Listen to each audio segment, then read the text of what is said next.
All right, Jesco, welcome, welcome, welcome. Great to see you again.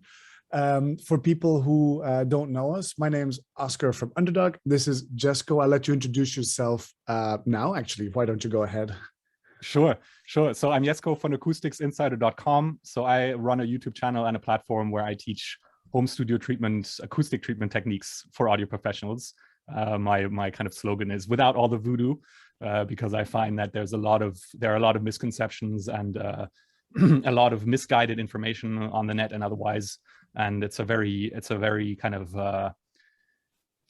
is a complicated topic, but it's also just filled with misinformation or misguided information, misplaced information, even where it doesn't mean that it's not correct, but it's not really applicable in the same way, for example, to treating home studios.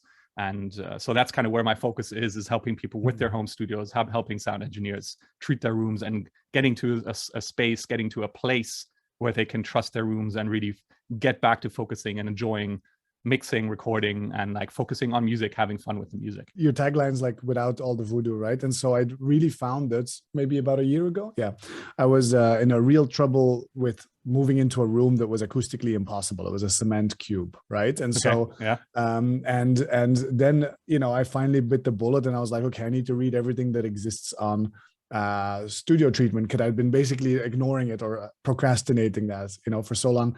And of all the resources, I found that yours was the most realistic, that clearly prioritized. It said, okay, if you only have a limited budget, focus on this. If you only have a limited time, focus on this. If you can't optimize this, don't worry about it, optimize this instead. Like super clear, super pragmatic. So I found that super helpful. So the work you're doing with that is amazing. Yeah. Thanks, man. Super cool. And so we decided to have this little chat here today because of, let's call it a shared interest in club music.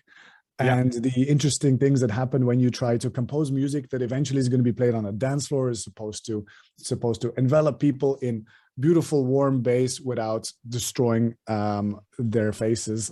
Yes. So Jesco, so you, aside from treating rooms acoustically, you also have a background in dance floor music. Maybe you can tell us a little bit about that. Yeah, sure. I mean, so I started like my music taste really got formed as everybody's really obviously in my kind of late child teen years and then kind of early adult years, and my focus my world really revolved around dance music. So not just but a lot of dance music, so a lot of house music. It really is my staple, sort of verging on techno as well, but more like the housey side. I had a few years in there where I almost exclusively listened to drum and bass, and definitely had kind of a very deep venture into that. When I started mixing, which I did before I kind of pivoted into this acoustics field, my mixing experience is really revolved purely around electronic dance music. So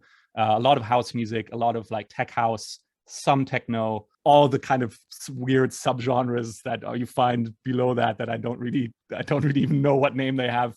And then also verging on like pop music, right? So so electronic influenced pop music, right? Sure. So I think at some point it was branded tropical house. I don't know. It's like I don't. It's like it's like kind of singer-songwriter music, guitars on a simple electronic how 4 to the floor beat sort of thing, that makes sense. And there are a lot of artists that do this kind of stuff, and that was really fun. So I'm not doing too much of that at the moment, but I really enjoy that, and that kind of brought me into the world of mixing for major labels as well. And so in 2017, I mixed a record by Offenbach, a French duo called Be Mine, which subsequently went platinum, which is amazing. And so I have that kind of experience in the mixing world, and I still really enjoy mixing. Mixing really is my passion, so I mix maybe a track a week these days. Nice. So that's kind of the rhythm that I'm at now. When back in the days when I was doing it full time, I was probably at like 3-4 mixes a week, something like that. Yeah. Well, it's very encouraging to hear also, because when people are trying to learn anything about mixdown, the sources of information online they offer like advice, but often like a lot of it comes from like tracking live bands and things like this, you know. So I remember like as a musician who knew from a very early point on that I was going to be doing almost everything synthetically, let's say. It was kind of confusing for me to like watch like a Pensado's Palace type thing about, you know, guitar amps, and I was like, I don't know what of this information is relevant to me, you know. It's exactly. Yeah, so it's good to know like a little bit your background on that. Cool. Let's talk a little bit about club music. So one of the things that we were going to talk about today was why mixing for clubs is even a thing, because you see a lot of mixing advice online, and obviously the idea there is to get a kind of a well mixed track, some kind of well balanced track. And so why would we, in your view, why would we even consider that maybe there's some special set of considerations for a club? Like if something is ready to be played on Spotify, isn't it automatically ready to be played in a club, for instance? Yeah, good question.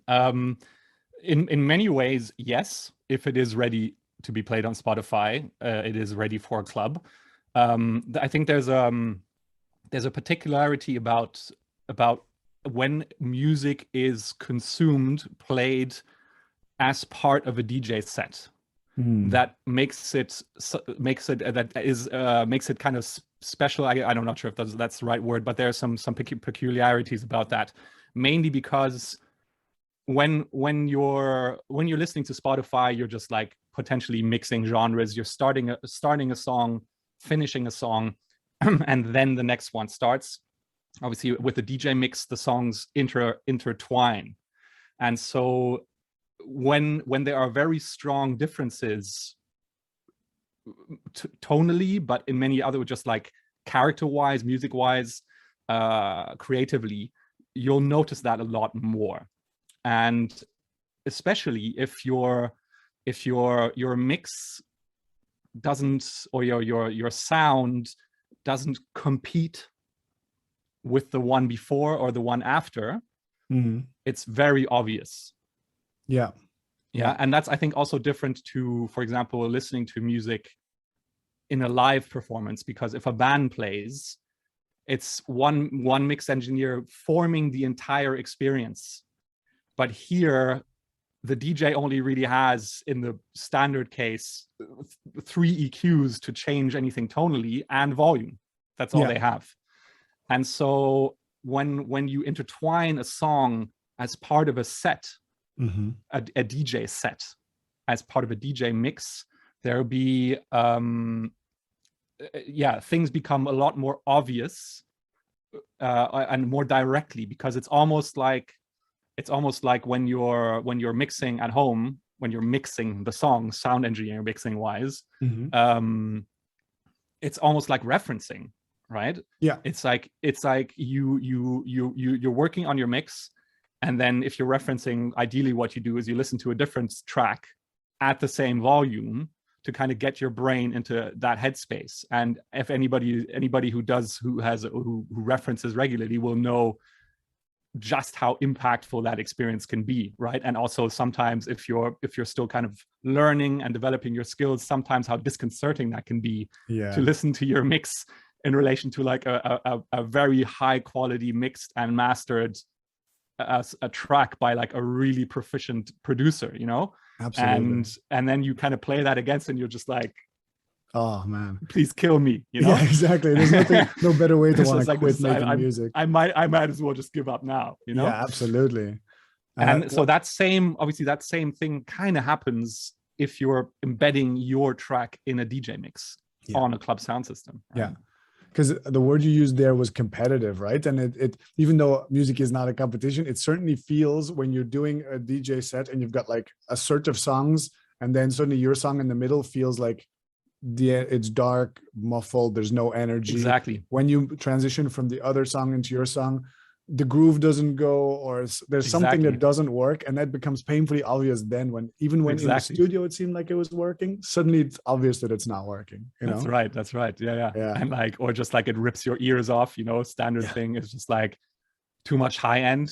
Too obviously muffled is one problem, but like it can go the other way as well, you know, where you're just like, you mix that with too much high end and now it just rips your ears off when you play it at that volume, you know, on a sound system that most likely is at the edge of its performance, and it's just like distorting heavily, you know, if you push it just that tad further, and now you're just pushing a bit of highs into that, and it just crunches everything down, and you're just like, oh my god, you know. so it's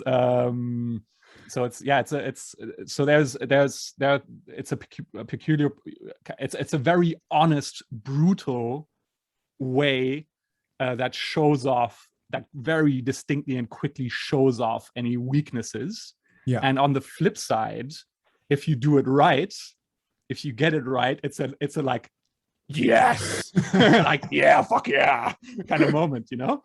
So so it's both, right? And so I think that's what makes it very peculiar and very special in a way, right? True. I guess one of the things that you see there is that there's like, if you're making maybe something more pop or artistic, you might have more artistic license to say, I'm going to do it in a strange way, and people just have to like it.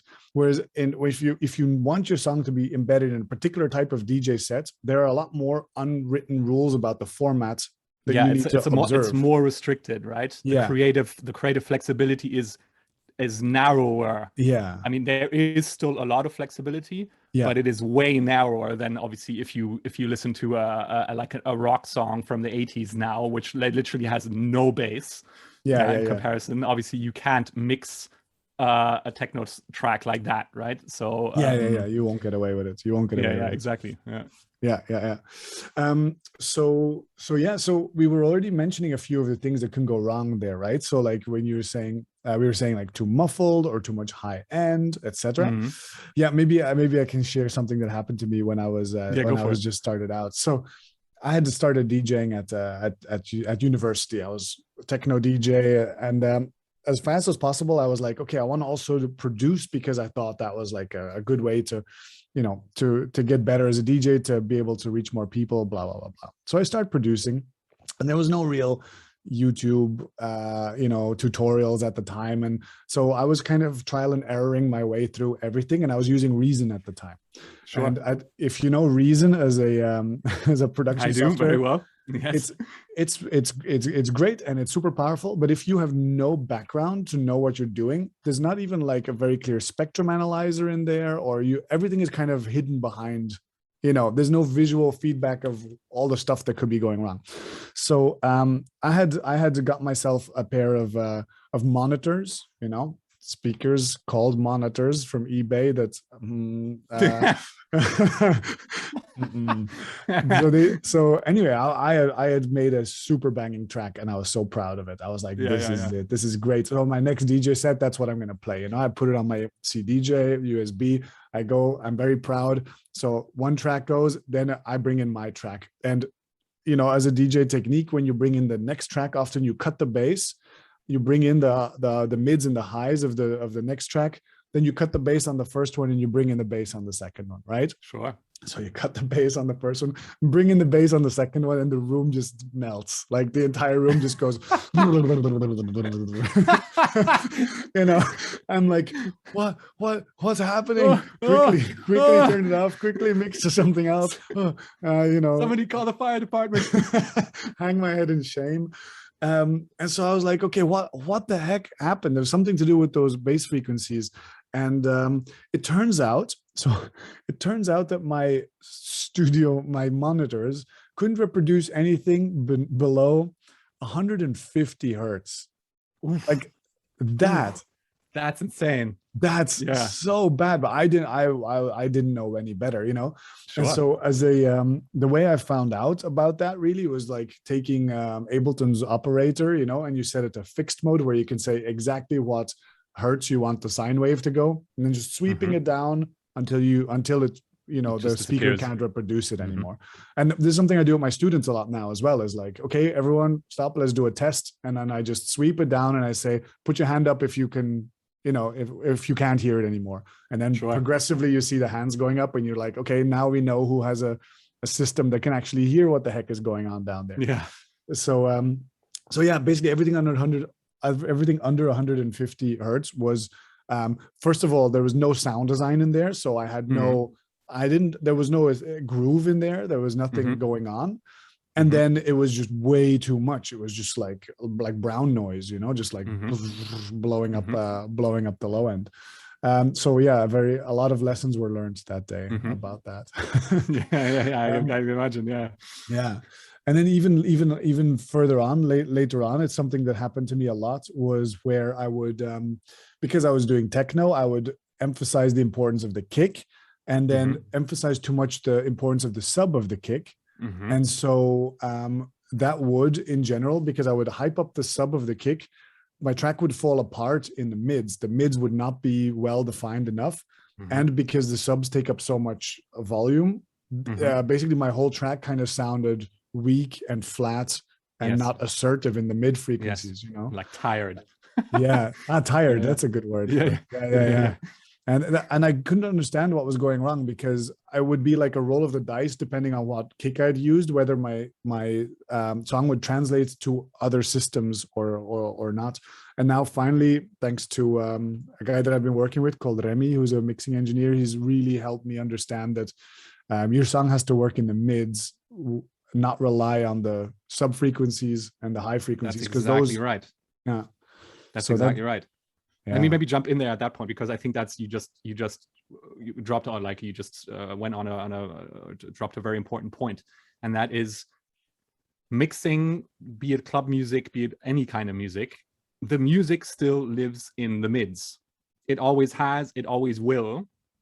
And if the music, when I say music, I mean the soul, the vibe, the feeling lives in the mids.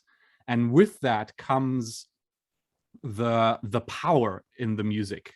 So when you're talking arrangement, how the different layers, classically speaking, the different instruments are stacked, right, at any given time, how they are stacked and how they move together is mostly important when we're talking about the mids, when we're talking about conveying the music. And that is the same for any type of music, and also, and maybe even especially also club music, because if the mids are gone on a club system, the music is like, you will literally not hear anything, right? So it is so easy to overpower the hearing experience with too much bass.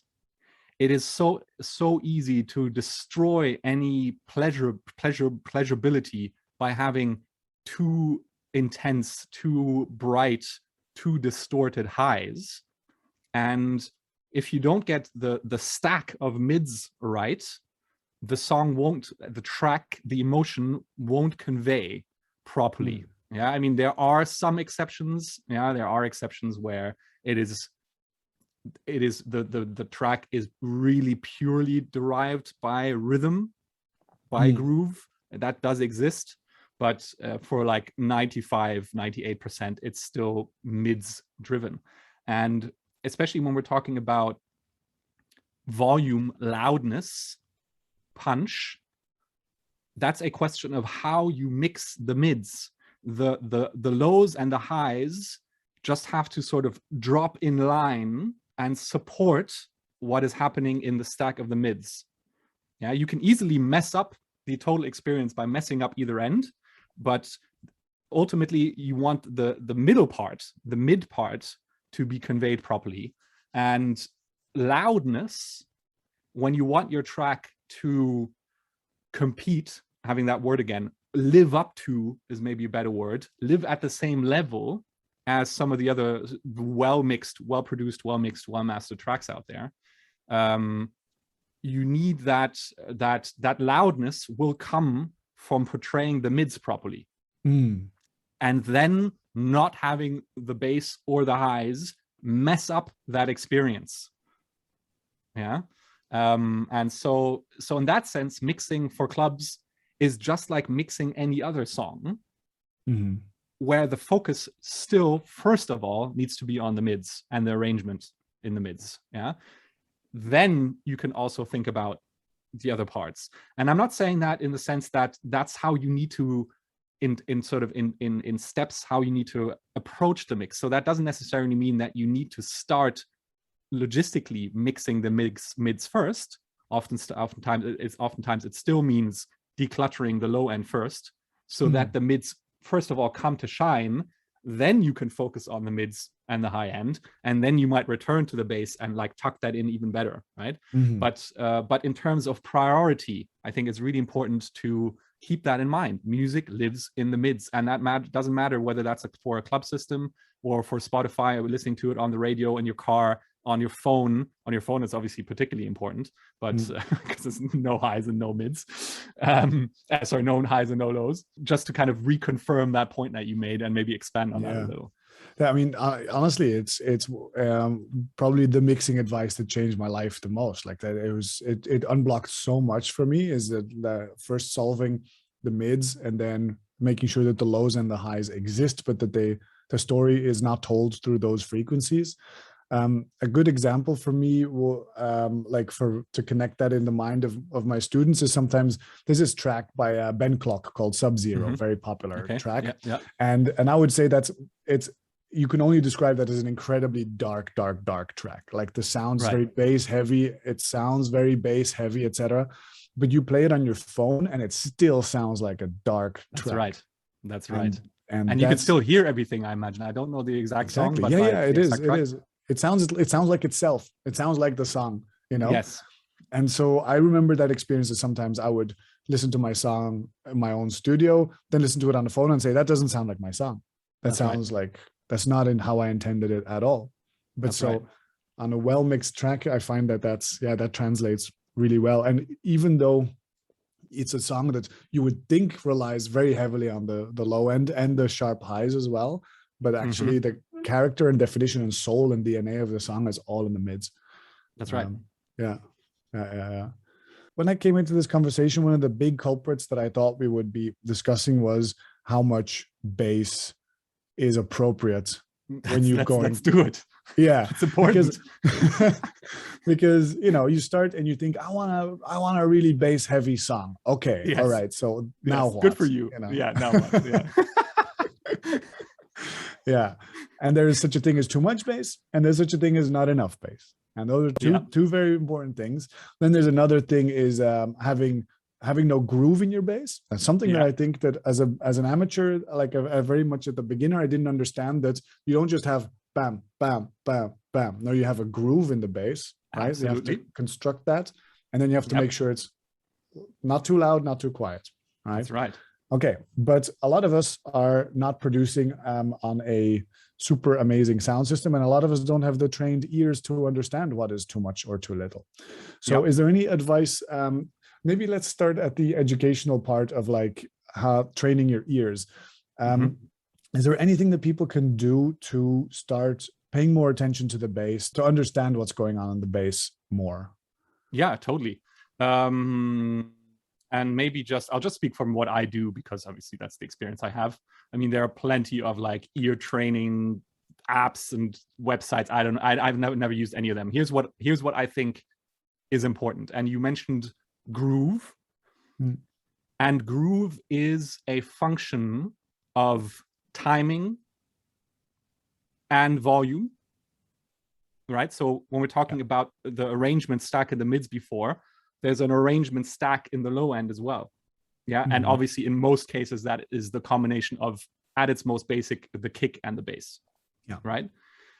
And how those two play together will define the groove, and also kind of how loud, obviously, the low end sounds in total. Right. So what I do is that I basically put on a low pass filter, say 150 hertz, maybe 100 hertz, somewhere around there. It doesn't really matter that much.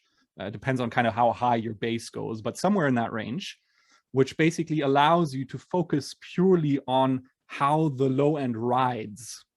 Yeah. I'm a strong believer in referencing, and you can do the same with your reference tracks, right? So you load up your reference tracks into your session, you pull them down so that they're at the same level as your mix, LUFS, RMS, whatever, in that section, you've got to remember the overall loudness of a song changes throughout the song, throughout the track. So you pick a part of the song that has a consistent loudness, and then you place that underneath your part with the same consistent loudness that kind of mimics the same section. Pull it down, match LUFS or RMS or whatever, and then put a low pass filter on.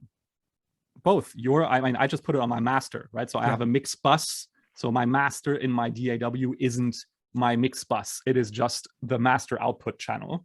I have a mix bus for my mix, and then I just pull in my references, and they just bypass my mix bus and go straight to my master output channel. So I have a low pass filter on my master output channel down to like 150 hertz. And now you can do referencing, but focus purely on the low end. Mm-hmm. Yeah. And that will give you a taste, a feeling, give you it will first of all be like magnifying what is going down in the low end, right? And then you can start to just feel whether you're in the ballpark. Yeah. In terms of overall volume, also in terms of how the kick and the bass relate to each other. Yeah. And that's a very broad statement still in itself, because at that point now, once you've kind of looked at, once you've put your focus on that, you can now go deeper than that and say, how is the kick in itself tonally represented?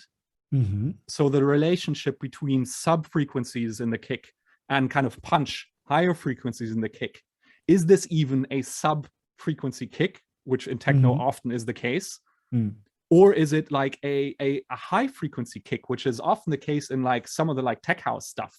You know, you have like a very high punchy kick and a much bigger sub bass. Yeah. So you can first of all figure out what type of combination of kick and bass do I have in terms of tonality. Is this a sub kick, or is this a high kick? Or is it where in between those two do they sit? Does this kick sit between those two concepts, let's say? Yeah.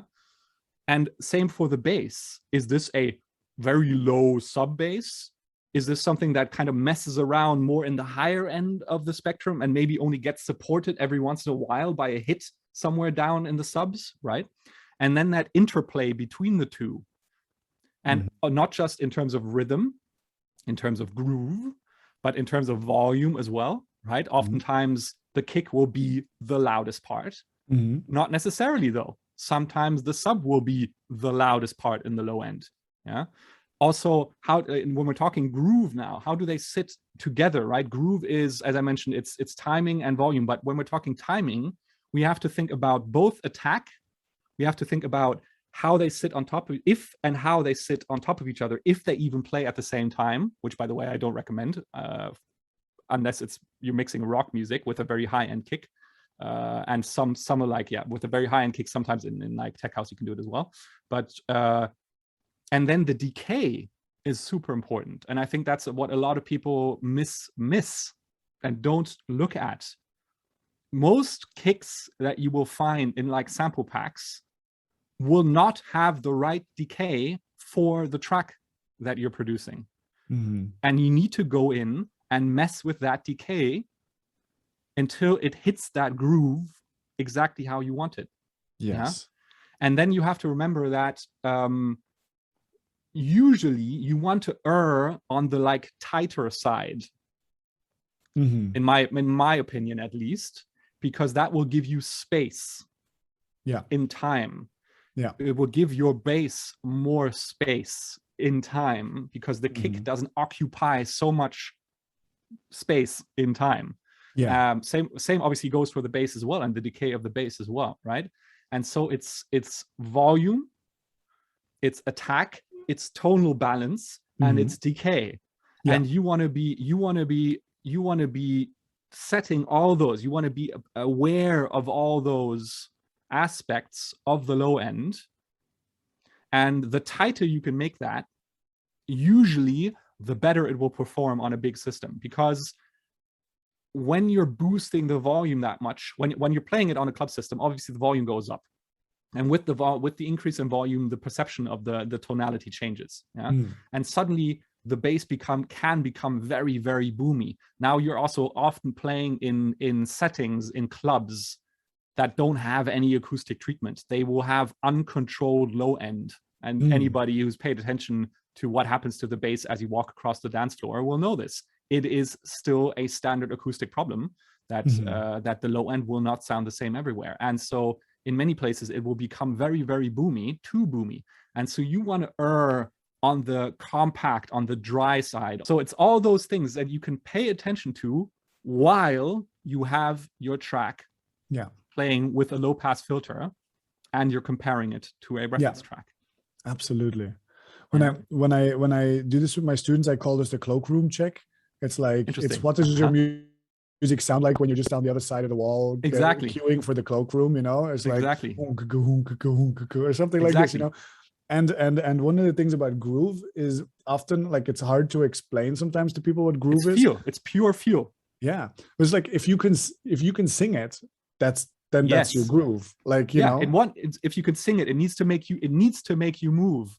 One of the best indicators is if you're listening to this and you want to start bobbing your head. Yeah, exactly. And you can sing it, like you said. If you can sing it, that means it is clear in terms of its path, in terms of its wave. How you it's like a musical motif, right? It's a musical motif that your ears attach onto, and then exactly. And if that's not there, then you've missed the point. Then you're not there yet. If you're there, and you have to be brutally honest with yourself, you know. Yeah. And there's no shame in saying this doesn't work at the moment. Yeah. That's just how it is. I mean, if you work with like well-established producers, once they reach a certain level, there's a fairly high reliability that almost every production that they make will work in terms of groove. But just because they know that that's what they need to focus on right from the start. Yeah. Absolutely. But even with some proficient producers, half of the stuff they produce is whack. And you just throw it out like it's crap, you know.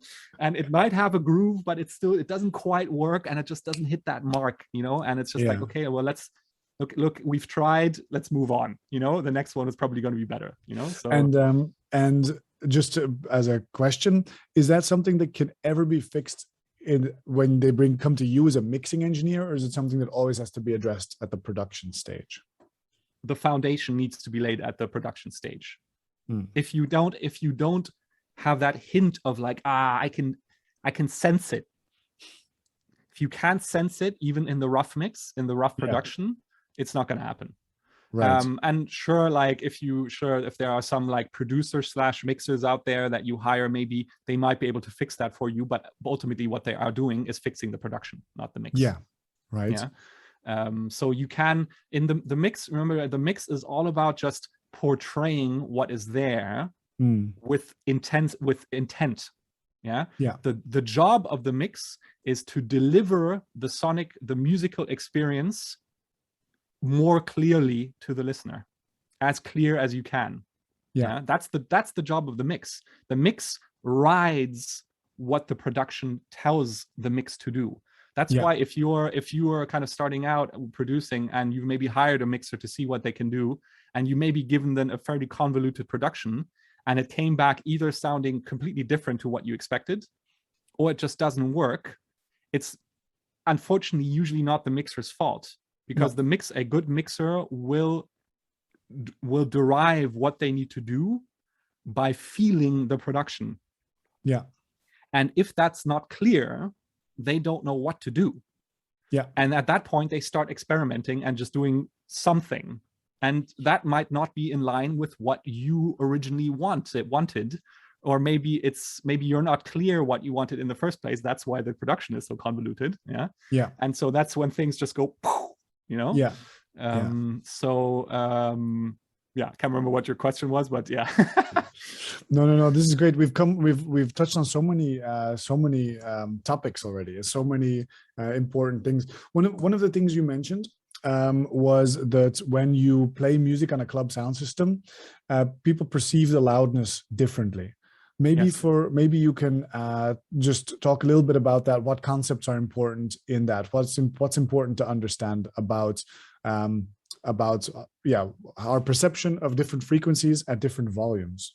Yeah, sure. So I mean, the on a technical psychoacoustic side, what you're, if you haven't heard about this, what you need to look into are equal loudness contours. There are various names for it depending on who did the research, but it is basically the frequency response of our brains, of our hearing apparatus, and how that changes with volume.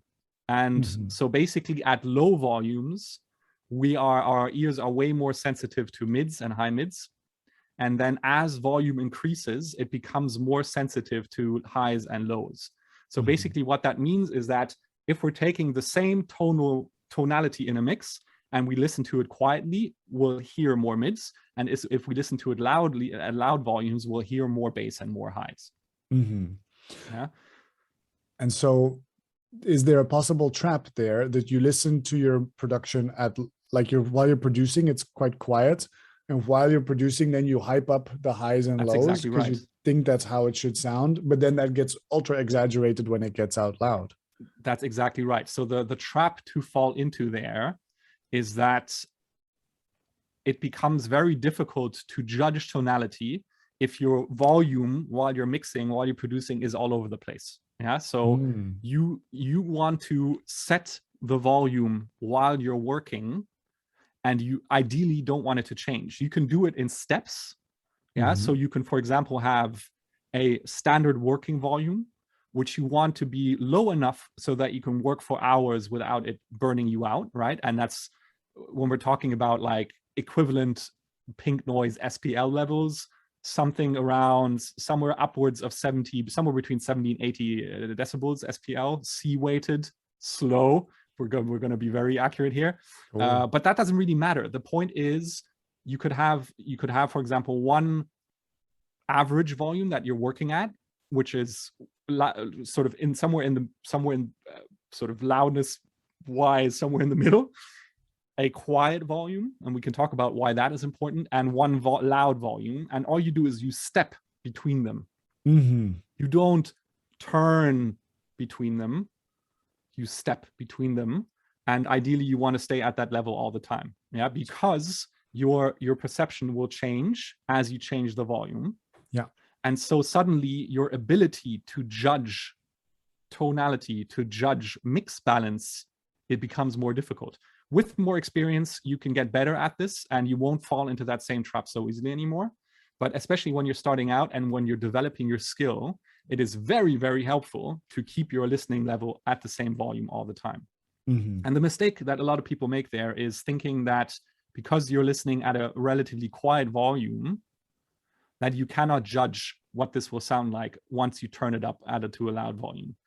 And that simply isn't true, because you got to remember that your brain adapts to the volume that you're listening to and will start to pick up and understand in detail how aspects of the music sound at that volume. That's what makes it so important.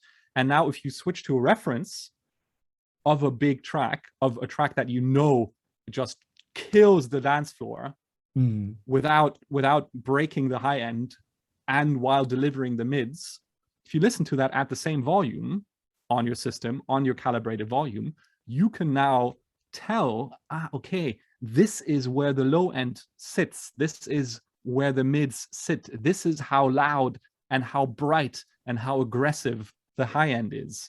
Yeah. And then you can play in that ballpark, and you have you can be fairly confident that if you turn that up, it will be very similar. It is still worth turning it up and checking, absolutely. But it doesn't mean that you need to have a club feeling in your studio while you're mixing. I think I've come across that a fair amount of times where people are just like, but I can't feel the low end. And it's just like, yeah, that's because it's not loud enough. But the only way to get there is to have a sound system that will be able to play those volumes. And so if you want that, the only thing you can do is build a fucking club system in your studio, you know? And and some people, if you're dead mouse, you can get away with that, but most people probably won't. And that's fine. You don't need to. I think that's really important to know.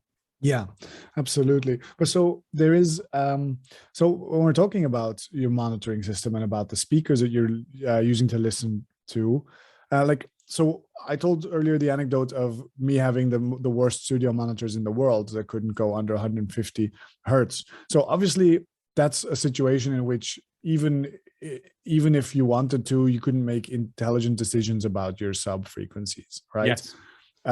So what is good enough? What is a good enough system so that people can say, okay, I think that from what I hear in the studio might actually translate to a big system with some degree of confidence? What's the minimum amount of gear that would be necessary, or quality of gear that would be necessary? Sure. Yeah, I mean, so obviously the most low-hanging fruit are a good set of headphones. Yeah, if you have a good set of headphones, you can do a lot on those if you know how to use it properly, if you have the proper kind of systematic mechanisms in place to work with that, which I mentioned before. Same things as on speakers, referencing properly, maybe low pass filtering, listening at the same volume, all those things. Yeah. The next step up from that would be a speaker system, a standard, usually two-way system. And those tend to go down to somewhere around 40, 50, 60 hertz, depending on the design and the size of the speaker. Yeah. And that will usually tell you enough, except for low subs. Yeah, when we're talking 20, 30 hertz, yeah, they can't be reproduced properly. That's how it is. It's true. Yeah. And it's going to be very difficult. So at that point, you can do a lot more going down to say 40, 50, 60 hertz on the speakers. At that point, you still need to employ mechanisms like potentially a spectrum analyzer that can help if you know how to use it properly. Your headphones, just as before, and it will be a combination of those, right? At that point, the room still messes up what your speakers are doing to quite some extent. Yeah. And one of the things that or one of the kind of key turning points of the acoustic solution that I propose, that I kind of put out there in the world, is a solution using the same kind of traps that you see, that people are seeing in your room there in the back, and the same in my room.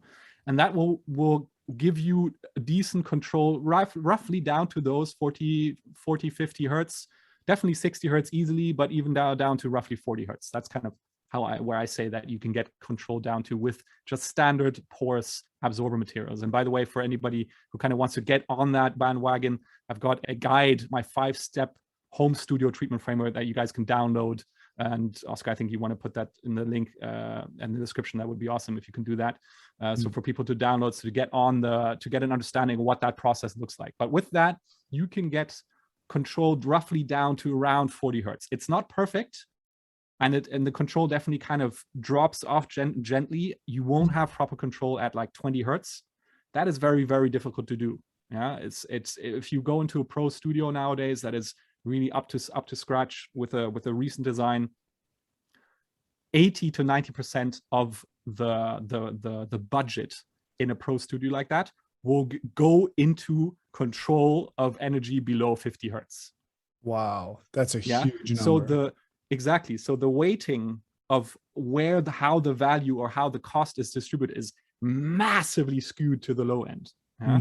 And that's what makes it so difficult to get control down at those very, very low frequencies. We also have to remember that this is a more recent thing. As I mentioned at the top, in the 80s, we didn't have energy at below 50 hertz. It didn't exist. It was just cut off by default. Yeah. So this is a fairly recent development, and the studio world is still to some extent catching up and trying to figure out how do we offer that? How do we offer a reliable insight into sound at those frequencies? And so that's kind of to just round that off. It's fairly hard to do that, but you can get down to like 40 hertz relatively easily. Yeah.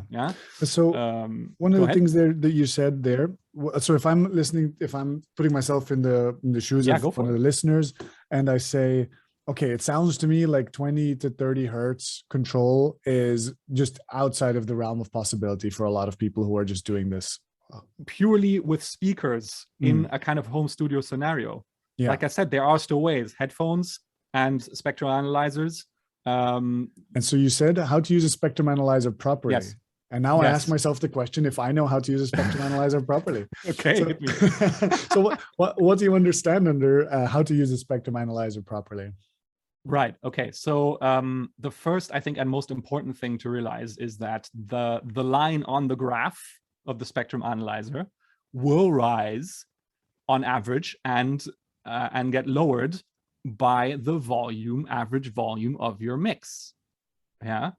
So when we're talking about, and that's a good point that you mentioned that, and it fits nicely into the whole listening at the same volume conversation, because sure, you can set the volume dial on your monitor controller on your interface to a certain level and not move it. But if your mix loudness varies in your DAW, your volume will still change without you touching the volume knob. Just because your average volume of your mix, whether it sits at, let's say, -12 or -18 dB, that's kind of like changing the volume on the volume knob, right? So you need to, as part of this mixing at the same volume, referencing listening at the same volume concept, you also need to learn to keep your mix levels on the mix bus at the same level while you're mixing. That is not entirely trivial to do. And only if you do that will the spectrum analyzer sitting on your mix bus also show you the kind of the frequencies bouncing around the same average position on the spectrum analyzer. Exactly. And then you might have notions of where it should sit. Like you see, like, oh, there's too much at that frequency, like that. Exactly. So now you can start. Now, if you pull in a reference, you can look at that in the spectrum analyzer. If the reference is playing at the same average volume as your mix, you can see where the peaks on that sit and kind of where that bounces around. And that will give you an indication of the ballpark, right? Yeah. You always got to be careful with this, that these tools, these technical tools, will always only get you into the ballpark. Yeah. The final decision needs to be made by you and your gut feeling, and how the song moves and grooves and works. So you can get it close using analytical tools, and then the final decision, if you want to maybe lower that sub frequency, that sub hit by another 1 or 2 dB, or raise it by 1 or 2 dB, that's a decision that you need to do free of any of these tools, just by feeling the music. Yeah. So this is very interesting from the point of view that in Ableton, the spectrum analyzer by default. It's whack. Don't use the spectrum analyzer in Ableton unless you have a good way of doing it. But continue on. That's super interesting. That's a great tip. So because the y-axis by its default setting, you can change it, but the y-axis by default changes, so that you've always got some visual interest going on. But so following your advice here, you would find one or find the setting in Ableton that would allow you to have a fixed y-axis, so that you have a mental model of, if my mix is well balanced, I should see a curve arriving at this volume here, at this volume here, and have some notion so that you can notice when something is out of balance, also visually. That's right. Yeah. Although it is a very much, there is an art, or like it's an experience thing to a lot of extent. Yeah. So to a large extent, because it moves all over the place. Yeah. I have a dynamic version of the spectrum analyzer moving along with the music, and I have a max curve that gets set by the spectrum analyzer that just kind of sits on top. And every once in a while, I'll reset that, so it kind of gets rebuilt again. Clear. Because like the overall shape, it only tells you so much. Like, it's a very, very rough indicator of where things need to be. And oftentimes you'll have a curve and it doesn't really work for the music that you're mixing.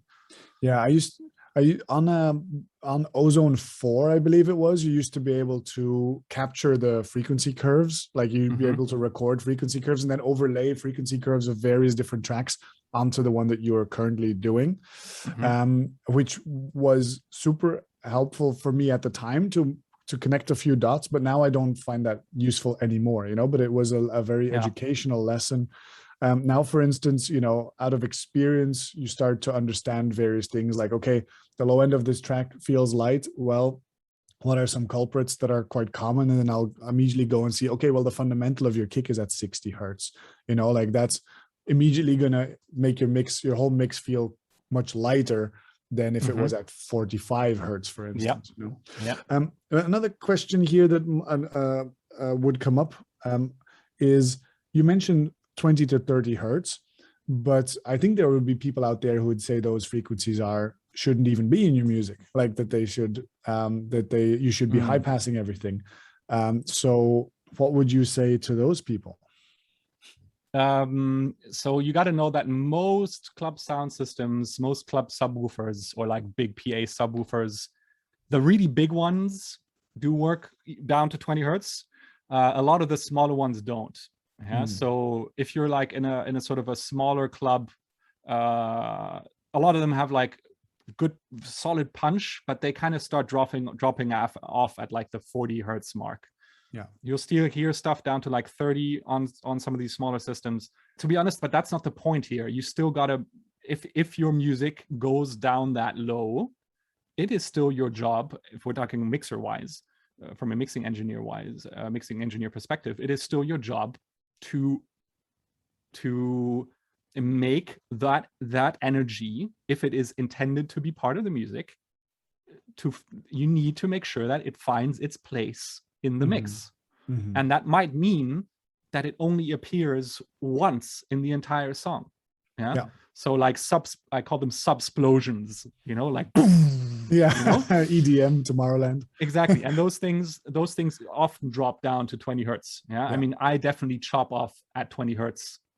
But I won't do that on the mix bus. I will do it on individual layers. So maybe taking that to get to that whole high passing idea, low cutting idea on individual tracks in club music, especially, I think it totally helps to get rid of everything in the low end that does not need to be there. Once again, for the sake of compactness, of tightness, of giving space to the kick and the bass, and potentially some other elements that drop in there every once in a while. Because you don't want anything down there that doesn't absolutely need to belong there. As I mentioned before, even kick and bass, I don't know how many times I get productions with 4 or 5 sub bass tracks plus the kick track, and you'll have like 2 or 3 instances where all those play at the same time. And I will mute those notes on all of the tracks that aren't the important note at that point. I will only leave in one instance of all those layers playing at one time. And usually that's the kick.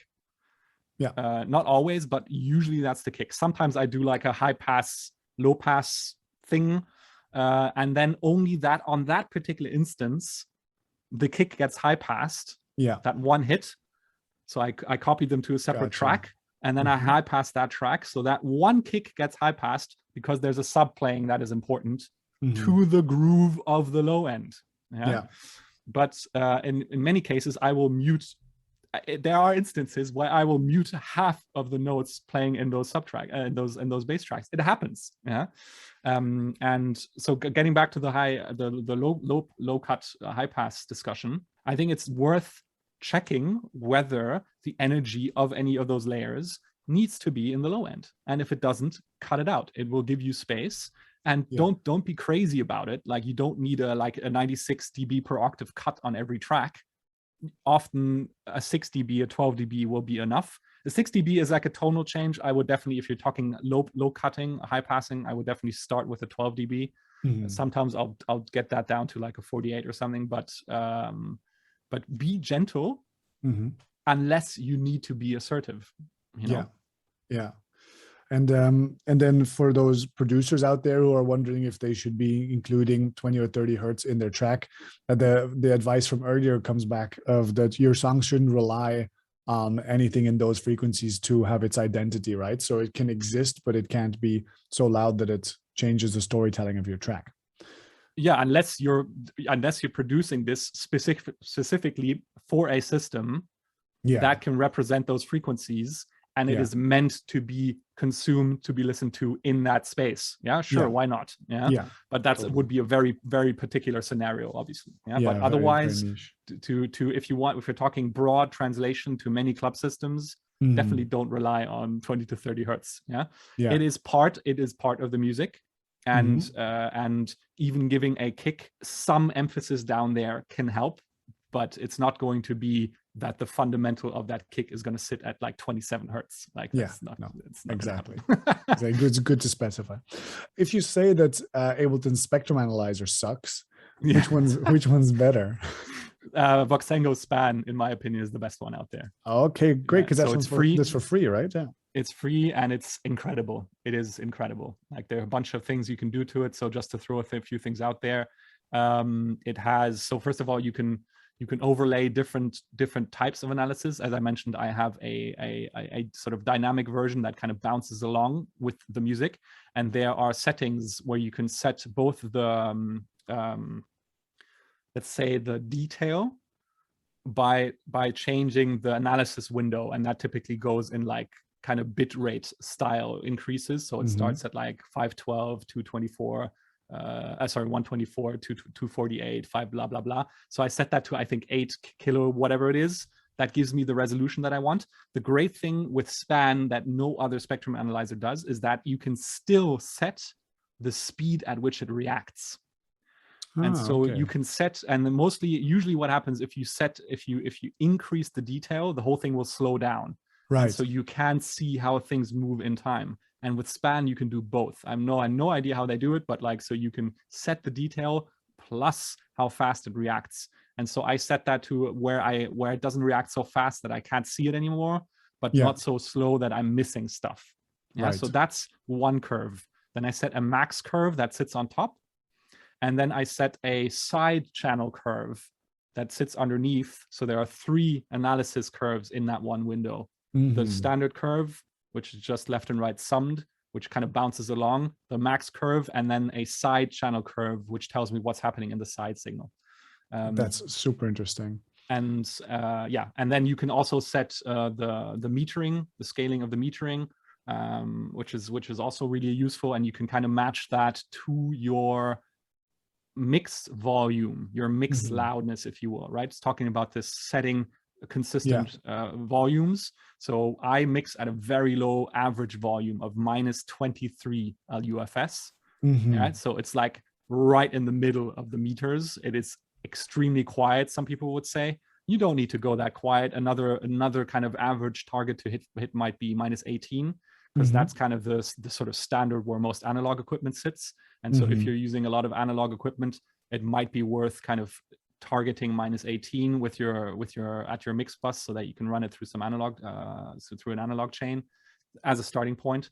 And then you can set in Span, you can set it so that it's the scaling of the graph matches your average mix volumes, and so you can see it as best as possible. Right. That's amazing. But that's I mean, I think it's quite eye-opening for people, for producers, that they should perhaps consider getting such a comprehensive workflow about their gain staging and their signal flow as it goes through the master and through the analytic tools. Because even for myself, I find it relatively haphazard. A thing that has been coming back now that you've said is that you change volume at steps, in discrete steps, not in continuous. But most of us are sitting here with an audio interface that has just a volume knob on it. Is there any way we can achieve that workflow at home as well? Or is it something to do with the hardware tools you have? No. I would say, I mean, the most obvious is to just take a marker and just put a line next to the dot on the dial, you know? And so just put one line for your average listening volume, and then one for your max and one for your min, you know? Gotcha. And that way I mean, it's not super accurate, but it'll be accurate enough. And then with a lot of the newer interfaces, like, with the universal audio interfaces, they're digital dials, and they go in steps. Yeah. So just pick 3 steps on that. That you like. If you have something like an RME, which I do, there's a volume dial, but I don't even use it. I have my average volume, and then it has a dim switch, and so I just have two settings. I have dimmed and standard, and that's it. Right. Okay. That makes sense. Great. Oh, well, we've gone through so much content. I could think of so many more questions now after everything that's been said. On your measuring tools, you mentioned that you have a channel for the side information. And I found it interesting that when you assume that your music is going to be played in a club, from a production point of view, you have to think a little bit about the stereo signal, right? And so people talk about things like monocompatibility, etc. But the advice that I tend to give, and maybe you can give your perspective on that, is that in a club mix, you want usually all your interesting stuff to happen in the center of the field of vision.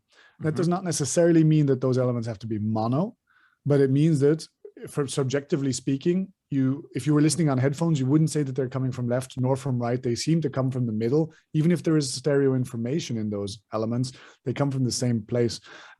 Because the reason that I usually give is that in a club, you don't necessarily want the left half of the room having a different experience from the right half of the room. You want everything to be a kind of a straight down the middle uniformity. Just focus on the center. At the same time, a professional production will have stereo interest, so you cannot get away with. You shouldn't only go for mono. You should have some stereo interest, but everything should still be focused towards the center. Would you agree with this? Yeah, totally. So, the thing to understand about club systems and PA systems in general is that stereo will only exist for a very small fraction of the people in the club or in the venue, all right? Because stereo is a psychoacoustic phenomenon. It's your brain that makes stereo, and the field, the threshold for stereo to work is pretty narrow, because it's mainly based on time of arrival, at least on sound systems, time of arrival and volume. Yeah. So if the time of arrival between the two speakers is too different, your brain won't hear it as stereo. It will hear it as echo. If the volume difference is too strong, your brain will only hear the louder speaker.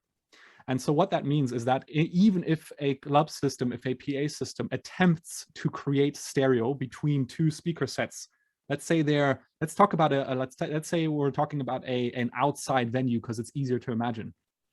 Outside venue, 2 small line arrays, substack at the bottom, some sort of sub configuration at the bottom. Only in the absolute center of the venue will you actually be able to perceive stereo. And the corridor in which you perceive stereo is maybe a meter wide. As soon as you step 1 meter to the left or 1 meter to the right, psychoacoustics will say, I can only hear that speaker. And stereo is gone.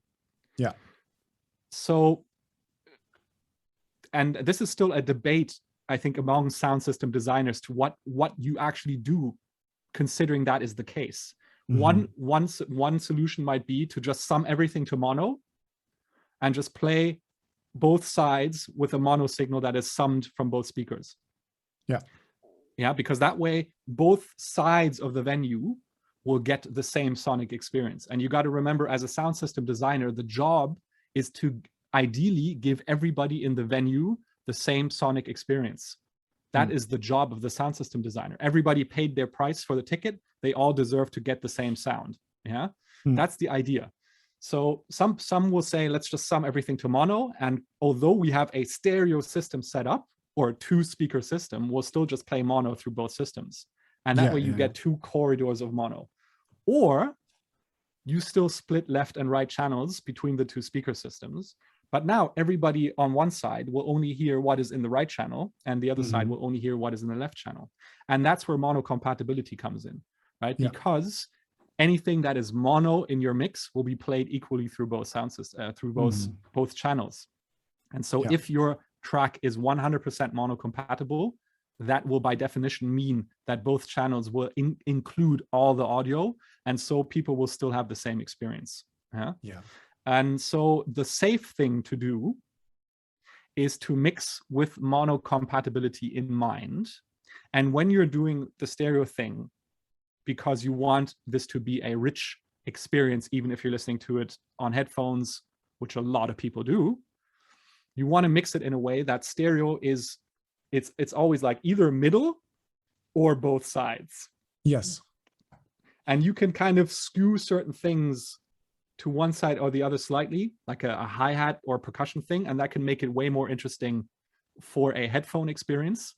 But that will mean in a club system that is set up to play stereo, the thing that is panned to one side will be underrepresented on the other side. That's just how it is. Yeah.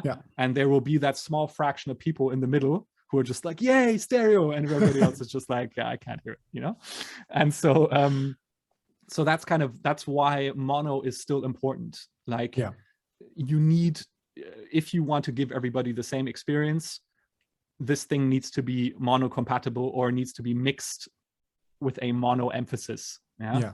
And that's why it's at the most basic, the important layers of your mix all need to be in the middle, right? Yeah. So exactly. Kick, bass, percussions, hats, synth, any kind of lead synth work.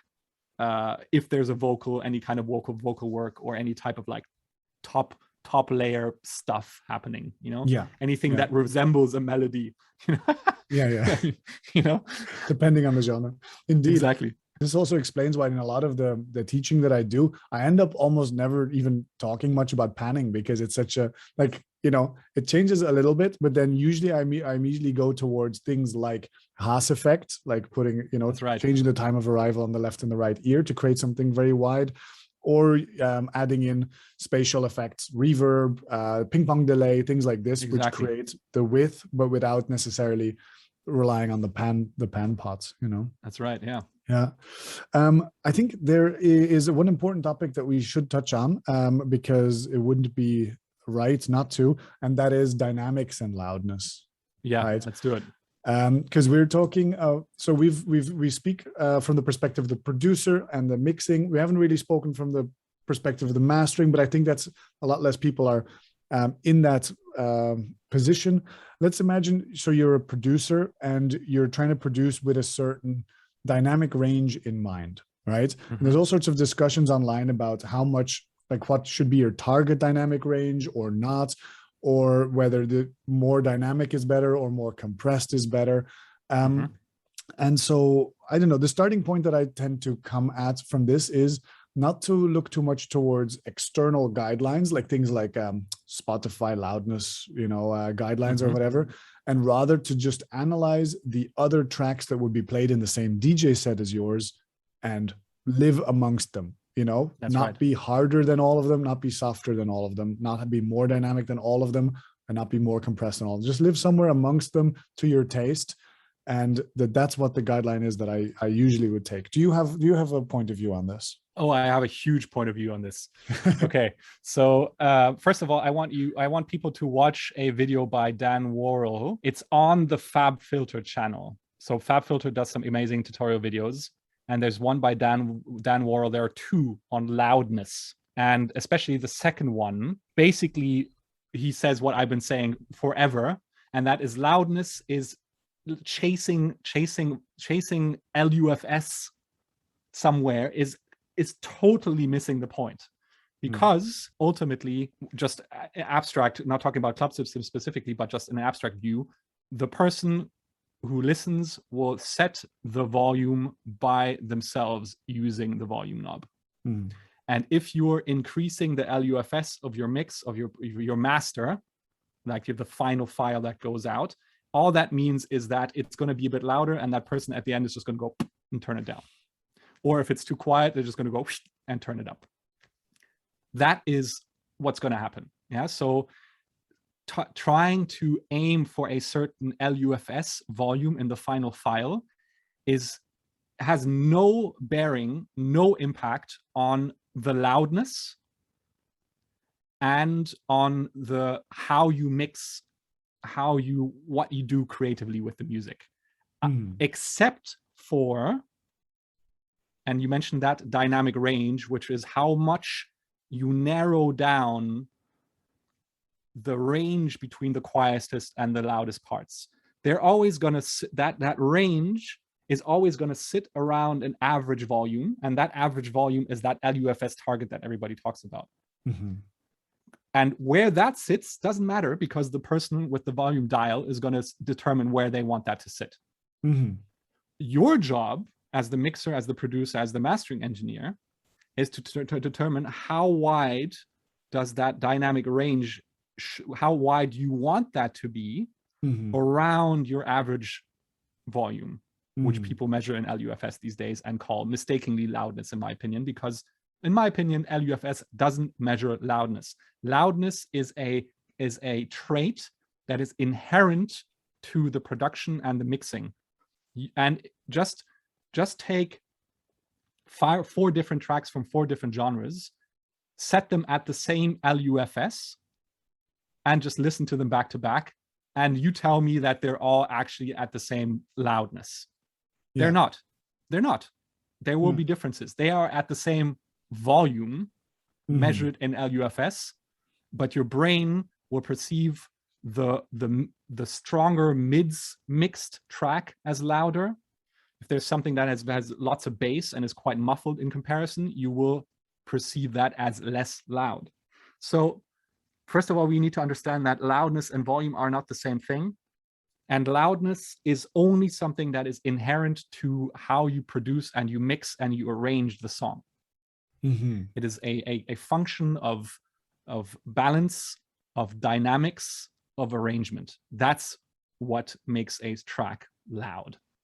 So when we're talking about club music, what you mentioned, I think, is correct, because there's another video by Dan Worrell where he talks about club music, and he calls it "DJs Want Loud Masters because DJs Are Idiots," and I recommend everybody watch it. It is he has a point, but he misses one point, and that is, or he misses one important aspect to this entire conversation, and that is that the typical DJ will play, well, he doesn't, he does talk about it, but he doesn't respect that. We need to take that into consideration, that the average DJ will pretty much always play the mixer, the DJ mixer, at its upper limit, just like pushing into the red.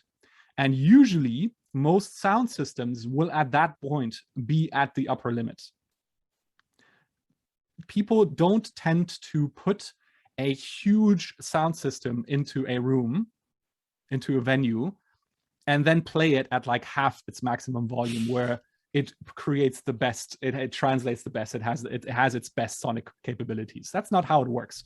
People put the smallest system in there that they can or the biggest system that they can finance, which is usually too small, and then they will just push it to the limit always.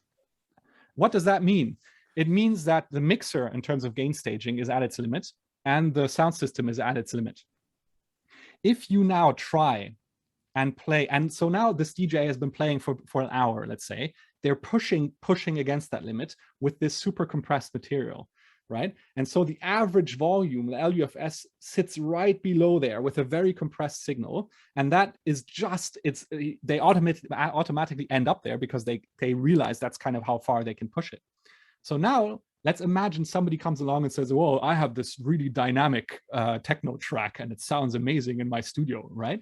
You're just like, yeah, it does, and it's true, and you technically did the right thing. But now you're giving it to this DJ who's been playing for an hour, and they put it in their set, and they're trying to match the average volume of this dynamic track with the average volume of all these other tracks that he's been playing or she's been playing. And suddenly this dynamic track, with its average sitting at the same level, pushes the headroom, or pushes over the headroom that hasn't been there this entire time anywhere, right? And this way more dynamic track basically just breaks the mixer, breaks the sound system, and everything just goes kaput. Yeah. And so in the mistake that all DJs make, that determines that we still need to, unfortunately, compete in terms of maximum volume with all the other stuff that is out there. Unless everybody changes, you need to play along. Otherwise, your tracks become unplayable in many scenarios, unfortunately. In an ideal world, it would sound a lot better if this wasn't the case, but that is not the reality of things. And so we still need to play that game of pushing the compression, the dynamic range, reducing that so that we get to push the entire average volume of that file up to a level where it sits amongst all the players in the field. Because otherwise it will be unplayable in practice in many, many cases. So that's the reality of it. Yeah. I'm so happy you formulated like this. It's so well said. Yeah. So what we need to do though is we need to make sure that when we're compressing, we're not breaking the music. Yeah. And that's ultimately where we're still sitting with creatively with this whole process. We still need to push, but how far do we need to push? Well, push enough so that you can compete, or that you can play, that you can play in that, you're in that ballpark volume wise without breaking the sonics, the feel, the groove. One thing that happens very quickly if you're not careful is that drops lose their power. Mm-hmm. Yeah, because if you compress if you have an uncompressed track with a break that doesn't drop in volume enough, and you now compress the whole thing, that break rises in volume, but the drop wants to have a serious increase in volume, but the compressor now just pushes it down. And I'm sure if anybody I'm sure there are plenty of people listening to this who will have had that experience where you get the master back and the drop just has a serious lack in energy. It literally drops energy, feeling energy, in comparison to the break that comes before it. Right? And that's because it was compressed too much. The difference between the break and the drop in terms of average volume was too high. Then it was compressed too much during mastering, or even yourself as you're mixing it. And so the drop loses energy. So that's one of the critical things that you need to be careful of when you're giving something off to mastering, and it goes through this whole process, is make sure that the emotional energy arc of the track is still there. And this is one point that I think is a strong argument against all those algorithmic mastering services that are out there nowadays. Because people ask if it's okay to use those, and sure, some parts of your track will get louder and punchier, but they cannot take into account this, right? Exactly what you just described. Well, you can try it out, but I mean, it's as with any mastering engineer, or as with giving any of your music off to somebody else to work on, make sure the fundamentals still work. I mean, it's still your music, and you hopefully want a certain emotional arc to be portrayed in this music, and make sure that is maintained throughout the process, right? Yeah. Don't give that up. Why would you? That's the point of this whole thing. Yeah, so exactly. So you want to pay attention to that, whether you're giving it off to a human to master, or some algorithm. As a beginner, I remember experiencing that, what you were just describing, doing my own self-mastering at the end of the at the end of the signal chain. I had of course my limiter, and so after a while I would be pushing into the limiter quite hard, and then you would notice that every time that the kick would stop, like for a short break, all the other elements would swell up in volume. And that was a very uncomfortable feeling. And I couldn't figure out at the beginning why it was happening. And then, of course, after a while, I realized it's that. And so that's kind of in a microcosm what you're describing there as well, right? It's that if you overcompress stuff, then the quiet parts become too loud suddenly. Nothing makes sense relative to each other. Perfect. You got to be careful. You got to be careful with limiters while you're working, right?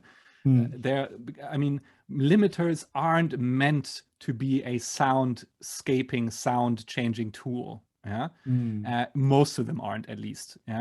Some of them have been used and abused for that purpose, and now they found their role in a sound shaping world. But most of them aren't meant for that purpose. And if you consciously or unconsciously make them do that, the results are going to be very strong.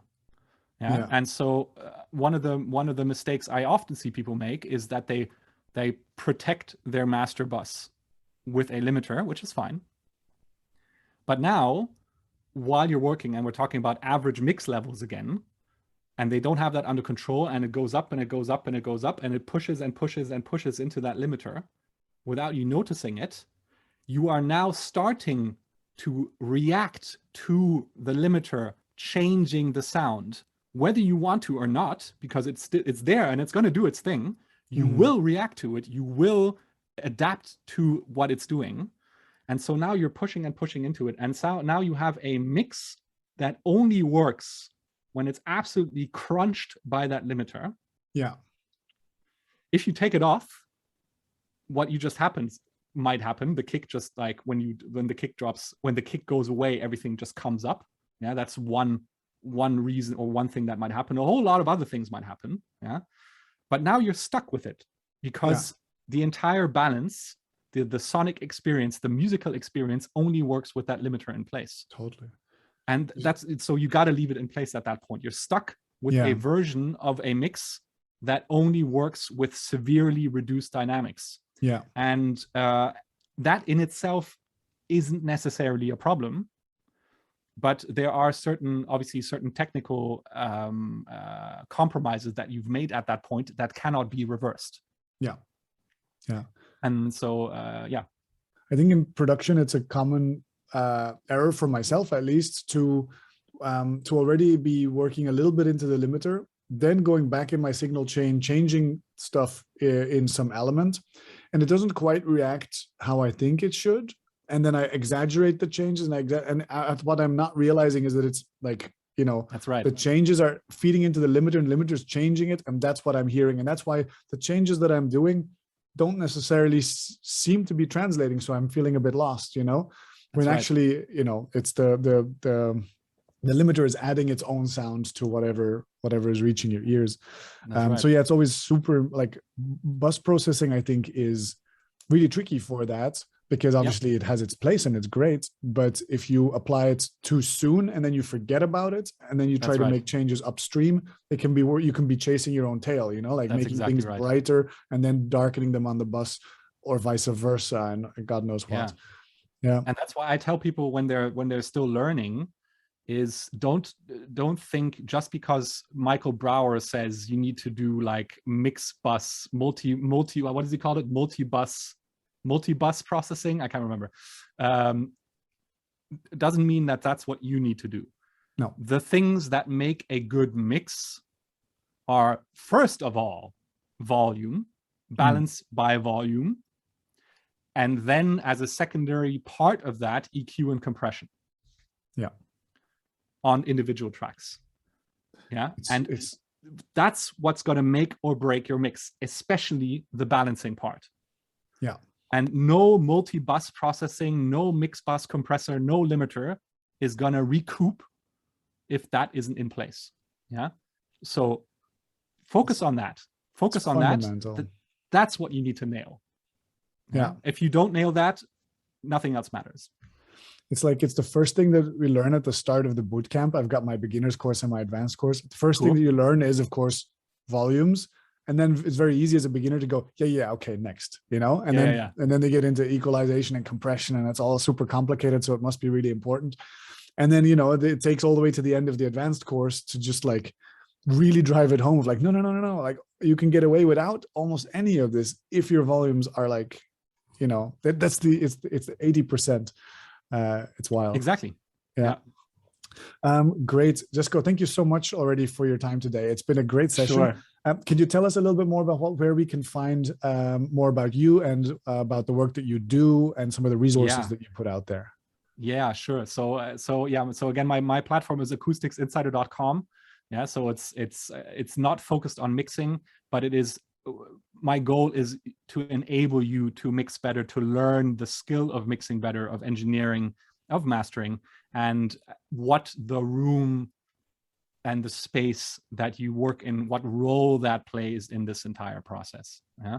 And so again, it's acousticsinsider.com, and I've got, like I mentioned before, a worksheet for you, or a framework for you to download if you want to get into the world of treating your room. Maybe you're in the process of treating your room, and you kind of want to figure out in what sequence to go through all the steps that it takes to treat your room. So for that, you can download the home studio treatment framework at the link in the description.